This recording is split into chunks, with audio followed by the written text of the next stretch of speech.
Debutify Theme 6.4.1 is now live, and it's packed with new features and important fixes to make your store even better. Let's dive in. New cart icon options. First on the list, we've added 3 new cart icons to the header. Now you can choose the one that best fits your store's look and feel.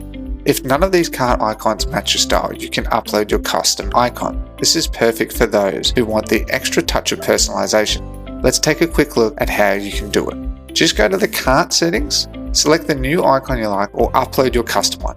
Simple, right? Now your cart icon can match your store's unique vibe and branding. Size chart position settings.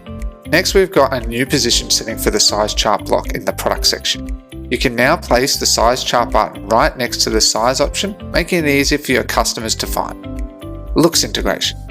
For those of you currently or planning to use Looks, we've got great news. The link for the Looks integration is back, making it better and easier than ever before. Lastly, we have bug fixes.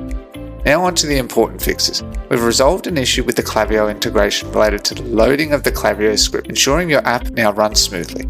Finally, we've improved the SEO optimization of your product pages. This helps fix your products to get more visibility on search engines, driving more traffic to your store. And that's Debutify Theme 6.4.1 in a nutshell. Make sure to update your theme and enjoy all the new features and fixes.